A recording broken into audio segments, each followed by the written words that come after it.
Hello friend, नमस्कार। एक बार पुनः आपका हमारे चैनल ITI MCQ एक्सपर्ट में हार्दिक स्वागत है। साथियों, आज हम डिस्कस करेंगे अपहोल्स्टर ट्रेड से रिलेटेड इम्पोर्टेंट MCQ क्वेश्चंस। ये MCQ क्वेश्चंस अपहोल्स्ट्री या अपहोल्स्टर ट्रेड से रिलेटेड सभी कंपटीशन एग्जाम के लिए अति महत्वपूर्ण है। चाहे आप इस ट्रेड से रिलेटेड किसी भी एग्ज़ाम की तैयारी क्यों ना कर रहे हो और आप इस ट्रेड से रिलेटेड किसी पोस्ट के इंटरव्यू की तैयारी कर रहे हैं तो भी ये MCQ क्वेश्चंस आपके लिए काफ़ी हेल्पफुल है, या कि इस ट्रेड से अप्रेंटिस कर रहे हो तब भी MCQ क्वेश्चंस आपके लिए काफ़ी हेल्पफुल है। क्योंकि जब आप इंटरव्यू देने जाएंगे तो इंटरव्यू में जब आपसे टेक्निकल क्वेश्चन पूछे जाएंगे, जब इंटरव्यू आपसे टेक्निकल क्वेश्चन पूछेगा तो ये MCQ क्वेश्चंस आपकी इंटरव्यू देने में काफ़ी मदद करेंगे।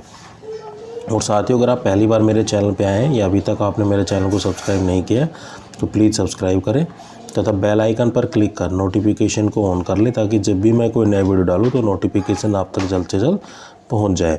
इस सीरीज़ को हम 3 वीडियो के माध्यम से कंप्लीट करेंगे, जो कि आज का जो हमारा पार्ट है वो फर्स्ट पार्ट है। और अगर आप इस ट्रेड से रिलेटेड और वीडियो देखना चाहते हैं तो आप मेरे चैनल की प्लेलिस्ट में जाकर अपहोल्स्ट्री ट्रेड के फोल्डर में जाकर आप इन पर्टिकुलर वीडियो को आप असेस कर सकते हैं। तो अपहोल्स्ट्री का मतलब होता है असवाद, या एक तरीके से असबाब बोलते हैं इसको। और अपहोल्स्टर जो होता है वो होता है असबाब बनाने वाला। तो अपहोल्स्ट्री का जो मेन वर्क होता है, जैसे कि कोई गाड़ियों की कार है, चाहे बस है, ट्रक है, जो उनकी जो सीटें बनाई जाती है वो किसके द्वारा बनाई जाती है? वो बनाई जाती है अपहोल्स्टर के द्वारा ही। और ये अपहोल्स्ट्री क्या होती है कि एक प्रोसेस होती है। तो आज का हमारा जो फर्स्ट क्वेश्चन है वो है, which among the following material is used to make the artificial leather. कृत्रिम चमड़े की उत्पादन में निम्नलिखित में से किसका प्रयोग किया जाता है? तो आर्टिफिशियल लेदर को बनाने के लिए जो हम सामग्री या मटेरियल यूज करते हैं वो होता है हमारा पॉलीयूरेथेन। तो राइट आंसर होगा हमारा ऑप्शन 1। तो साथियों, जब भी आप क्वेश्चंस को देखते हैं तो सबसे पहले वीडियो को पॉज कर खुद से क्वेश्चन को पढ़कर और खुद से आंसर देने की कोशिश करना। अगर मैं आपको सारे ही ऑप्शन पढ़कर बताऊंगा तो उससे लॉट ऑफ टाइम कंज्यूम होगा और वीडियो काफ़ी लेंथी हो जाएगी, और लेंथी वीडियो काफ़ी बोरिंग होती है या आपको लगती है।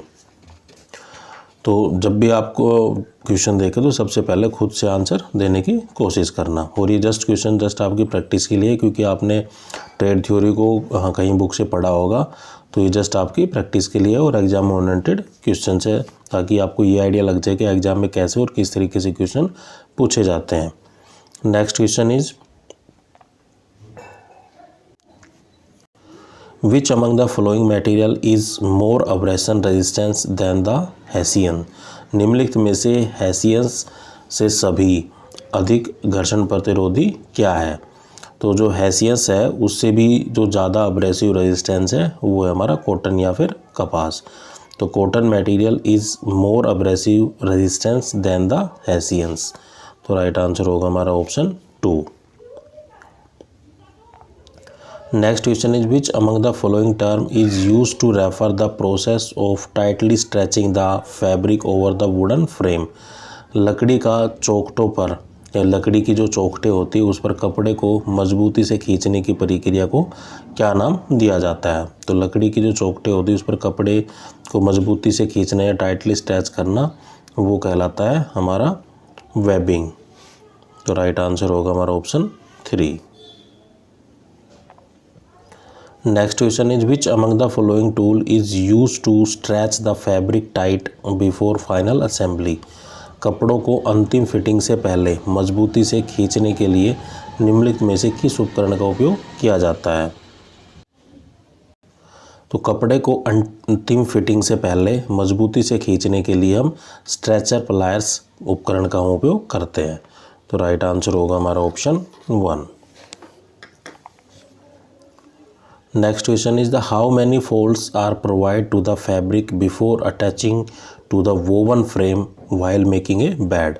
एक लकड़ी का जो बेड होता है उसको बनाते समय जो भी जो फ्रेमिंग होता है उसके ऊपर जो फैब्रिक लगाया जाता है उसको कितने फोल्ड दिए जाते हैं? तो ये दिए जाते हैं 2 फोल्ड। तो right answer is option 2। Next question is, which among the most popular means use to attach the fabric onto the oven frame in traditional furnitures।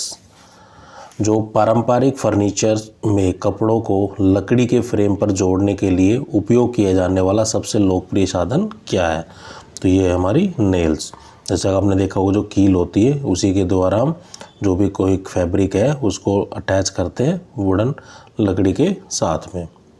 तो राइट आंसर होगा हमारा option 2। Next question is which among the following can not be built using the upholstery. असबाब की जो प्रक्रिया है निम्नलिखित में से कौन सी वस्तु या नहीं बना सकते? तो अपहोल्स्ट्री के द्वारा जो चीज़ें नहीं बनाई जाती वो होती है हमारी table.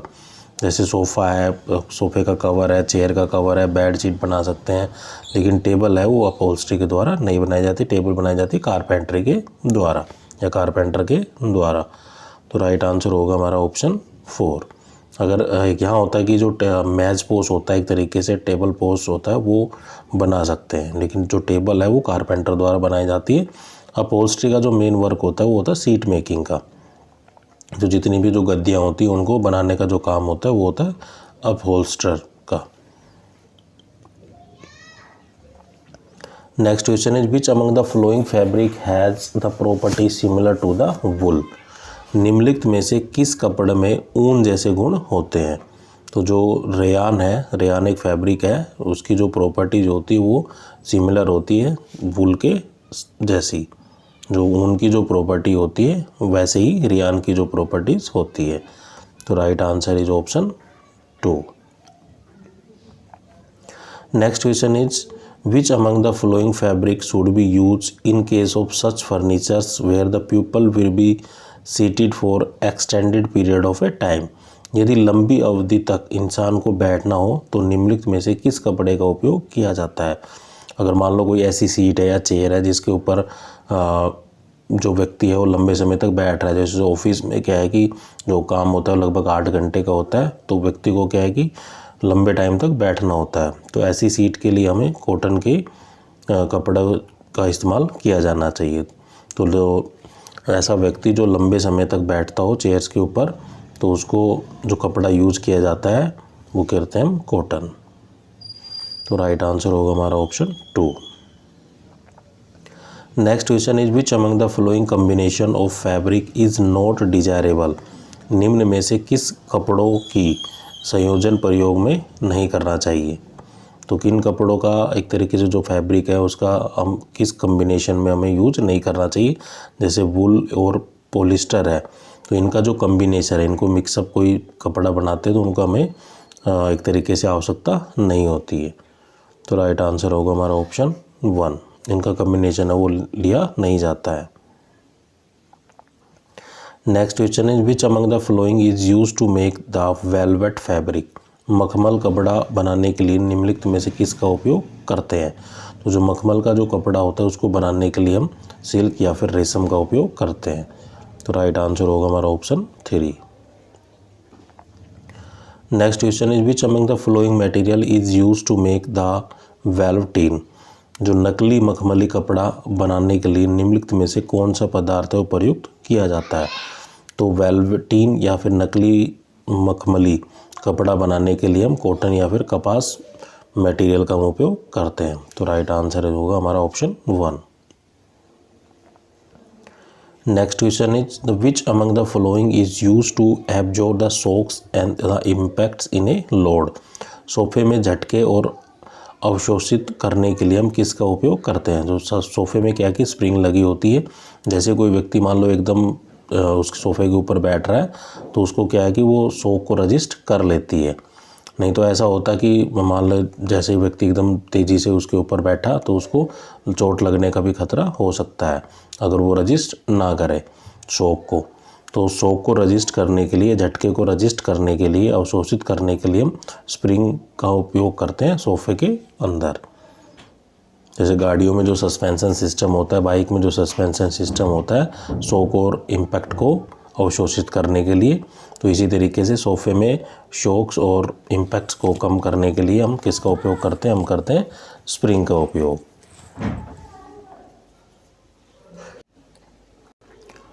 Next question is up to what length is the flat head upholstery nail inserted into a wooden frame. कील को लकड़ी के ढांचे में कितनी गहराई तक लगाया जाता है? तो कील को जब लकड़ी के ढांचे में लगाया जाता है तो वो जो 3/4 लेंथ होती है उस गहराई तक लगाया जाता है। तो राइट आंसर होगा हमारा ऑप्शन 3।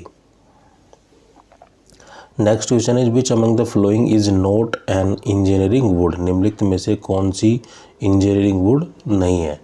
तो जो इंजीनियरिंग वुड नहीं है वो है हमारी बेंडेड बम्बू, जो मुड़ा हुआ बांस है वो एक इंजीनियरिंग वुड नहीं है। तो राइट आंसर होगा हमारा ऑप्शन 4। तो इंजीनियरिंग वुड को हम एक तरीके से दूसरा भी कहते हैं, टिम्बर भी कहते हैं या फिर कंपोजिट भी कहते हैं। एक टिम्बर वुड भी कहते हैं या फिर कंपोजिट वुड, जो इंजीनियरिंग वुड का दूसरा नाम है। तो engineering wood is also known as timber wood और कंपोजिट वुड।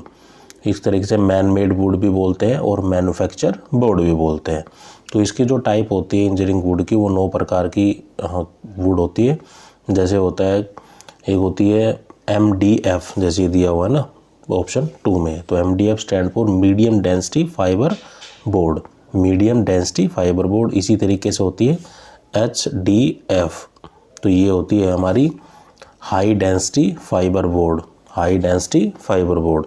इसी तरीके से होती है LVL, ये होती है लेमिनेटेड वेनीर लंबर या लेमिनेटेड वेनीर लंबर। एक होता है LSL, ये होती है लेमिनेटेड स्ट्रैंड लंबर। एक होती है हमारी कंपोजिट बोर्ड, एक होता है CLT the cross laminated timber, एक होता है OSB the oriented strand board, एक होता है ABAC-CDX। इस तरीके से जो टाइप होते हैं ये वुड के या इंजीनियरिंग वुड के टाइप होते हैं। तो एग्जामिनर आपसे इनकी फुल फॉर्म भी पूछ सकता है। तो मैं दोबारा बता देता हूँ।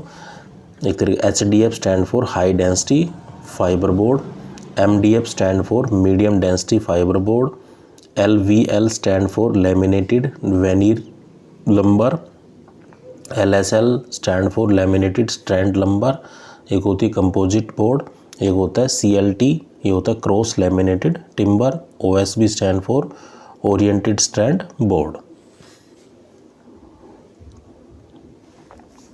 Next question is which among the following would has dense black hard appearance. निम्नलिखित में से किस लकड़ी की संघन काली सख्त है वो दिखाई देती है?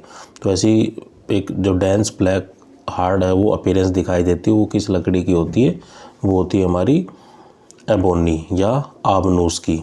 तो आबनूस या ebony wood has the dense black hard appearance. तो राइट आंसर होगा हमारा option 1। Next question is how many types of upholstery trims are generally available. असवाब के ट्रिम्स है वो कितने प्रकार के होते हैं? तो there are 7 type of upholstery trims are in available. तो राइट आंसर होगा हमारा option 1। Next question is for which among the given upholstery trim do we use the following component. निम्नलिखित में से किस असबाब के ट्रिम्स नीचे दिए गए अंक का प्रयोग करते हैं? तो ये चित्र दिया गया है, तो ये करते हैं हमारे आईलेट ट्रिम का। तो राइट आंसर होगा हमारा option 2। Next question is which among the following type of trims are use in sofa. सोफ़े में निम्नलिखित में से किस ट्रिम का उपयोग किया जाता है? तो सोफ़े में जो ट्रिम हम यूज करते हैं वो होता है हमारा पाइपिंग ट्रिम। तो राइट आंसर होगा हमारा option 1। Next question is which among the following is not a type of upholstery trim. निम्नलिखित में से कौन सा असबाब के ट्रिम का एक प्रकार नहीं है? तो ये होता है हमारा रिवर्स ट्रिम। तो reverse trim is not a type of upholstery trim. बाकी जो दिए गए ऑप्शन ये सब उसके टाइप होते हैं। तो राइट आंसर होगा हमारा ऑप्शन 4।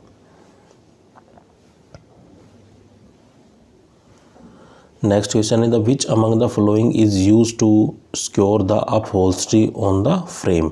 असबाब को ढांचे में लगाने के लिए निम्नलिखित में से किसका प्रयोग किया जाता है? तो असबाब को जो ढांचे में लगाया जाता है, तो जिस चीज़ का हम प्रयोग करते हैं तो वो होती है हमारी टक्स या फिर टाका। तो tacks is mainly use to secure the upholstery on the frame. तो राइट आंसर होगा हमारा option 3। Next question is which among the following is use in the upholstery. असबाब की निर्माण में निम्नलिखित में से किसका प्रयोग किया जाता है। तो असबाब के निर्माण में जो हम इस्तेमाल करते हैं वो करते हैं हथौड़ा या फिर हैमर। तो हैमर के द्वारा ही हम कील को ठोकते हैं, एक तरीके से फोर्स लगाते हैं या बल लगाते हैं, और उसी के द्वारा वुड के अंदर है वो कील जाती है। तो hammer is mainly use in the upholstery. तो राइट आंसर होगा हमारा option 1। Next question is which among the following is not made using the upholstery process. असवाद प्रक्रिया में निम्नलिखित में से किसका निर्माण है वो नहीं किया जाता है। तो असबाब जो प्रक्रिया होती है अपहोल्स्ट्री होती है, उसमें हम सोफ़ा या खाट है जो कोट्स बोलते हैं, खटिया बोलते हैं उसको, लेकिन जो डाइनिंग टेबल होती है उसका हम इस्तेमाल नहीं करते। जैसे खाली टेबल हो या डाइनिंग टेबल हो उसको नहीं बनाया जाता है, वो बनाई जाती है मेनली कारपेंटर के द्वारा। तो जो सोफ़े का जो कपड़ा होता है, सोफ़ा जो बनाया जा रहा है, बेड शीट बनाई जा रही है, बेड का गद्दा बनाया जा रहा है, कोई गाड़ियों की जो सीट बनाई जा रही है, तो ये क्या है कि एक अपहोल्स्ट्री प्रोसेस होती है। तो राइट आंसर होगा हमारा यहाँ option 1।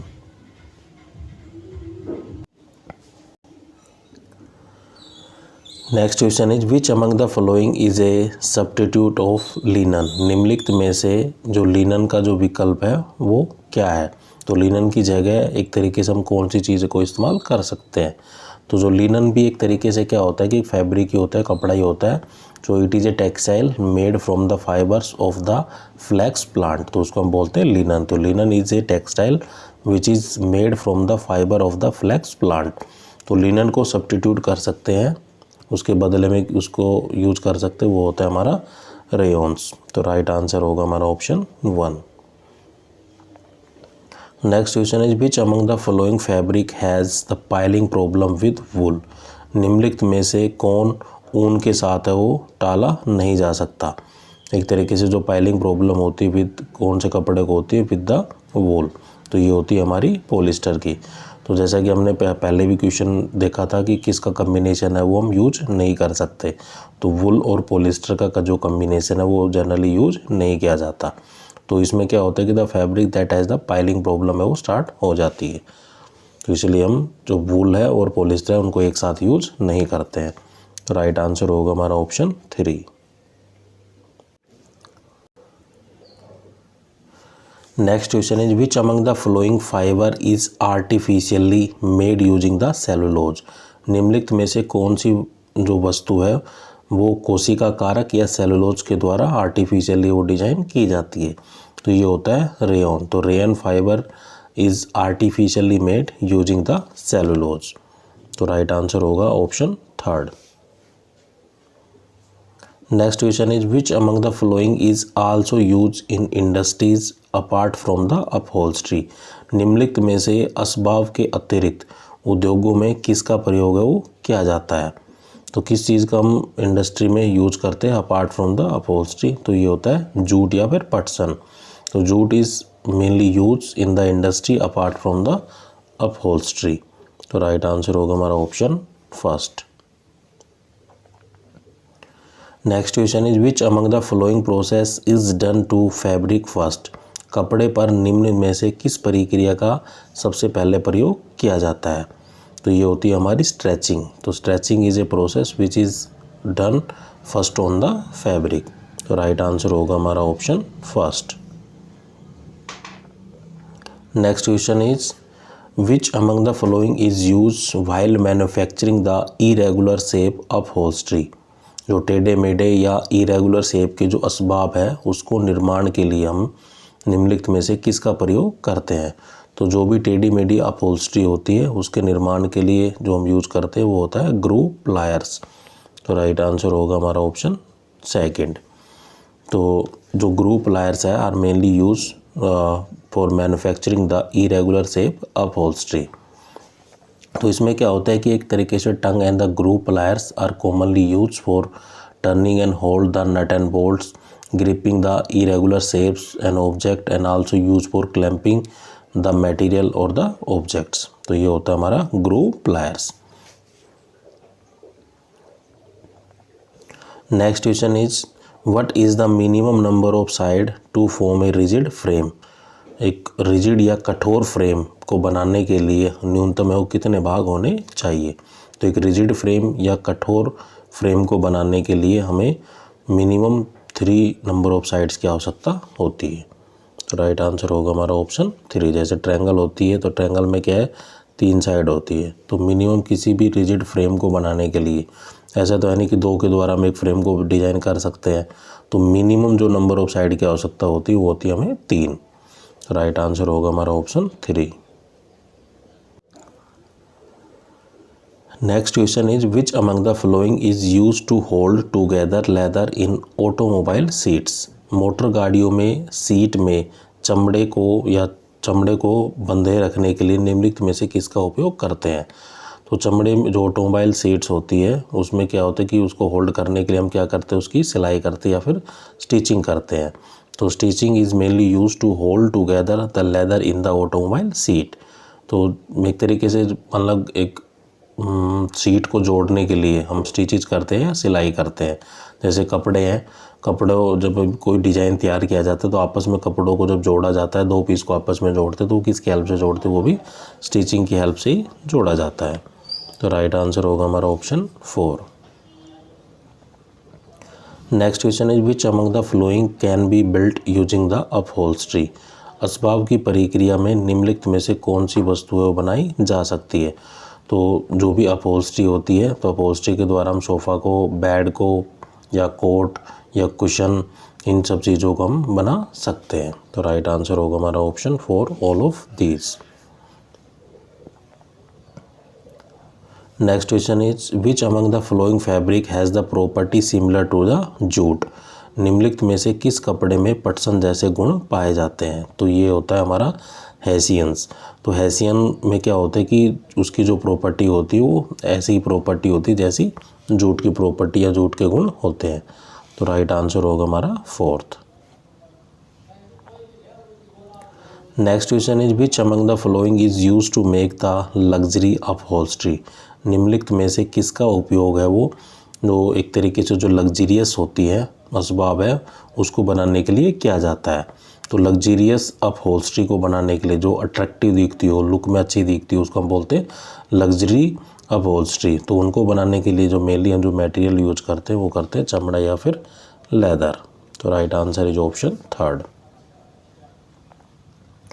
Next question is which among the flowing pair represent the synthetic fabrics. निम्नलिखित में से या निम्न में से कौन सा जोड़ा कृत्रिम कपड़ों को निरूपित करता है। तो ये करता है हमारा पॉलिस्टर एंड एक्रेलिक। तो पॉलिस्टर और एक्रेलिक जो कम्बिनेशन का जो पेयर होता है वो रिप्रेजेंट करता है सिंथेटिक फैब्रिक्स को। तो राइट आंसर होगा हमारा option 4। Next question is which among the flowing fabric has high tensile strength. निम्नलिखित में से किस में तन्यता या ताकत है वो अधिक पाई जाती है। तो हाई टेंसाइल स्ट्रेंथ है वो किस फैब्रिक की होती है। तो ये होती है नायलॉन की। तो nylon fabric has the highest या हाई टेंसाइल स्ट्रेंथ। तो राइट आंसर होगा हमारा option 4th। Next question is which among the flowing fabric is obtained from the animal source. निम्न में से कौन सा कपड़ा पशु स्रोत में पाया जाता है। तो जो भेड़ होती है जो एक तरीके से वो एनिमल है और जो जिसे हम सिप बोलते हैं, तो उसमें क्या होता है कि उसके द्वारा हम ऊन को प्राप्त करते हैं। तो वूल या फिर ऊन fabric is mainly obtained from the animal. तो राइट आंसर होगा हमारा option 3rd। Next question is which among the flowing is use to keep the hands comfortably. हाथों को आराम रखने के लिए हम किसका उपयोग करते हैं। तो हाथों को आरामदायक बनाने के लिए हम किसका, एक सहारे का उपयोग करते हैं। तो जैसा कि आपने गाड़ियों में देखा होगा कि जो ड्राइवर ड्राइविंग करता है तो एक साइड में क्या है कि उसको स्पोर्ट्स के लिए एक तरीके से सहारा देने के लिए, उसके हाथों को आराम देने के लिए एक तरीके की छोटी सीट बना दी जाती है। तो राइट आंसर होगा हमारा option 4th। Next question is what is the standard size of nails use in the furniture in India. Bharat में असबाब निर्माण में निम्न में से किस प्रकार के कील का प्रयोग किया जाता है। तो जो स्टैंडर्ड साइज होता है नेल्स का या कील का जो कि हम फर्नीचर में यूज करते हैं और इंडिया के अंदर जो साइज यूज किया जाता है वो करते हैं 3/4 लेंथ। तो राइट आंसर होगा हमारा option 3rd। Next question is which among the flowing is the purely natural. निम्न में से कौन सा विशुद्ध रूप से प्राकृतिक है। तो जो प्योरली नेचुरल मटेरियल है वो कौन सा है। तो ये होता है हमारा द बैंडेड बम्बू, जब मुड़ा हुआ बांस एक क्या है कि नेचुरल, एक प्योरली नेचुरल मटेरियल है। तो राइट आंसर होगा हमारा option 4। Next question is the what should be your first concern at the scene when a person has been seriously burn. यदि एक ऐसा व्यक्ति है जो आग की चपेट में आने के बाद वो पूरा एक तरीके से बहुत ज़्यादा जल गया है और आप ऐसी सिचुएशन को देखते हैं तो आप क्या करेंगे। तो अगर हम ऐसी सिचुएशन को देखते हैं तो checking the scenes for the safety, सुरक्षा के लिए उसकी जांच करेंगे। तो राइट आंसर होगा हमारा ऑप्शन फर्स्ट। एक तरीके से अगर मान लो कोई व्यक्ति जल भी जाता है, एक first degree, second degree, third degree तक जलना होता है, अगर वो स्मॉल अमाउंट में जला हुआ है तो उसको हम एक तरीके से ठंडे पानी का भी इस्तेमाल कर या कोई पेस्ट लगाकर उसका बचाव कर सकते हैं। लेकिन दूसरा ये होता है कि कोई व्यक्ति कुछ ज़्यादा ही जल गया हो तो जले हुए व्यक्ति को मतलब थोड़ा हमें गर्म रखना है, उसको गर्म कपड़ा उड़ा देना है और एक तरीके से उसके हम क्या सेफ्टी कर सकते हैं उसके पॉइंट हमें चेक करने हैं। तो राइट आंसर होगा हमारा option first. Next question is a saw with a larger teeth for cutting with the grain of the wood. तो एक तरीके से जो कास्ट फ्लग सहित लकड़ी को काटने के लिए जो बड़े दांते वाली आरी होती है वो क्या कहलाती है। तो वो कहलाती है हमारी रिप्सा। तो राइट आंसर होगा हमारा option second. Next question is A steel hand tool with small sharp teeth use for sharpening और शेपिंग। तेज करने या आकार देने के लिए प्रयुक्त होने वाला छोटे तेज दांत वाला जो इस्पात का जो औजार है या हैंड टूल है वो क्या है। तो ये हमारी स्टील फाइल। तो steel file is a hand tool with small sharp teeth mainly use for the sharpening. तो राइट आंसर होगा हमारा option second. Next question is a sliding square mounted on a steel rule use to mark a square line, find the level और measure. किस square रेखा को चिन्हित करने और उसके स्तर को ज्ञात करने या मापने के लिए प्रयुक्त होने वाले स्टील रूल पर स्थापित एक स्लाइडिंग स्क्वायर होता है। तो ये होता है हमारा कॉम्बिनेशन स्क्वायर। तो कॉम्बिनेशन स्क्वायर में क्या होता है कि combination square is a multi use measuring instrument होता है। इसके द्वारा हम कई चीज़ों को माप सकते हैं। जैसे हमें सर्कल का जो सेंटर है वो फाइंड आउट करना हो, उसके द्वारा हम डेप्थ को या गहराई को माप सकते हैं, सिंपली डिस्टेंस को मेजर कर सकते हैं, या एक तरीके से हमें इंश्योर करना हो कि कोई एंगल 90 डिग्री है या नहीं और हम 45 डिग्री भी उसके द्वारा मेजर कर सकते हैं। तो combination square is a multi use, एक तरीके से मल्टी यूज मेजरिंग इंस्ट्रूमेंट है which is use to ensure the integrity of a 90 degree angle and measure a 45 degree angle and measure the center of the circular object and find the depth and also find the simply the distance measurement। जो सामान्य जो दूरी होती है उनको भी मापने के काम में आता है। गहराई को माप सकते हैं, एक वृत्त का सेंटर हमें ज्ञात करना हो तो इसके द्वारा हम ज्ञात कर सकते हैं और ये चेक कर सकते हैं कि कोई चीज़ है वो 90 डिग्री के एंगल पे है या नहीं, और इसी तरीके से मेजर कर सकते हैं 45 डिग्री एंगल को भी।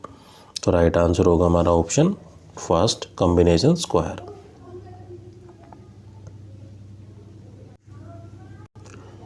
Next question is the wood contains the water in 3 form, vapour, bound और द हाइग्रोस्कोपिक वाटर। लकड़ी के 3 रूप में पानी होता है, जैसे वाष्प, घेरा या हाइग्रोस्कोपिक जल, और किस किस के बीच होता है। तो एक तरीके से होता है लिक्विड वाटर या फ्री वाटर भी कह सकते हैं। दूसरा होता है वाटर वेपर, बाउंड और the hygroscopic water.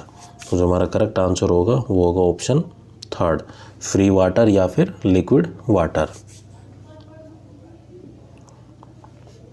Next question is a retractable tool is use to measure. मापने के लिए उपयोग किए जाने वाला एक खींचने योग्य जो उपकरण है वो क्या है। तो ये होता है हमारा मेजरिंग टेप। तो आपने मेजरिंग टेप देखा होगा कि एक तरीके से एक फ्लैप होती है, उसी के अंदर वो सिमट जाता है। तो उसको हम जैसे कि कोई चीज़ हमें मापनी है तो मजरिंग टेप को क्या है कि हम एक सिरे को खींचते हैं और दूसरा हिस्सा एक बॉडी के अंदर सिमटा हुआ रहता है। तो एक तरीके से जो मजरिंग टेप है वो क्या है कि हमारा रिट्रैक्टेबल टूल है which is use for the measurement. माप के लिए हम इसका उपयोग करते हैं। तो राइट आंसर होगा हमारा option 3rd। Next question is what is the creative action that fulfil a purpose that should be deliberated and intentional. वह रचनात्मक कार्रवाई क्या है जो किसी उद्देश्य को पूरा करता है और जानबूझकर और साभिप्राय किया जाए। तो ये होता है डिजाइनिंग। तो डिजाइनिंग से हम किसी भी चीज़ को वेल डेकोरेट कर सकते हैं कि कोई चीज़ है वो देखने में अच्छी हो। तो डेकोरेशन एक तरीके से डिजाइन, तो डिजाइन एक क्रिएटिव एक्शन है that fulfil a purpose that should be deliberated and the intentional. तो राइट आंसर होगा हमारा option 4th। Next question is which one is the use to alter the colour of the wood. लकड़ी के रंग को बदलने के लिए हम किसका उपयोग करते हैं। तो लकड़ी के रंग को या कलर को बदलने के लिए हम स्टेन का उपयोग करते हैं। तो राइट आंसर होगा हमारा ऑप्शन 1st। तो stain is a colourant applied to the wood to change the colour. Next question is which of the following size tacks are use in the upholster. जो upholster के द्वारा है या जो घरेलू साज सज्जा में निम्नलिखित में से किस आकार के टाकों का उपयोग किया जाता है अपहोल्स्टर के द्वारा। तो ये करते हैं 3 औंस या 8 औंस या 12 औंस, इन सभी का हम इस्तेमाल करते हैं। मेनली जो साइज ऑफ टक यूज बाय द अपहोल्स्टर। तो एक तरीके से औंस क्या होता है कि जरा सा भी या छोटा भी है कि very small amount of something, उसको हम बोलते हैं औंस। एक तरीके से उसकी डेफिनेशन क्या है कि जरा सा भी या थोड़ा सा भी, एक स्मॉल या very small amount of something, किसी चीज़ की बहुत ही छोटी मात्रा कहलाती है औंस। तो राइट आंसर होगा हमारा option 4th। Next question is a tool that is use for the marking and the measuring and the distance is set from the point two guide with a rule. वह उपकरण है जिसका उपयोग अंकलन और मापन के लिए किया जाता है और एक रूल के माध्यम से गाइड के पॉइंट से दूरी को निर्धारित किया जाता है। तो ये कहलाता है हमारा मार्किंग गेज। तो इस टूल को हम कहते हैं marking gauge is mainly use to for measuring the distance and also for the marking. तो राइट आंसर होगा हमारा ऑप्शन 3rd। तो साथियों आज के लिए हम इतने क्वेश्चन रखते हैं, बाकी देखेंगे नेक्स्ट वीडियो में। अगर आपको मेरा वीडियो पसंद आता है तो प्लीज़ कमेंट करके ज़रूर बताइए, और आप किसी अन्य टॉपिक पर वीडियो चाहते हैं तो यह भी मुझे कमेंट कर ज़रूर बता सकते हैं। और अभी तक आपने मेरे चैनल को सब्सक्राइब नहीं किया तो प्लीज़ सब्सक्राइब करें, लाइक करें और शेयर करें। Thank you. जय हिंद।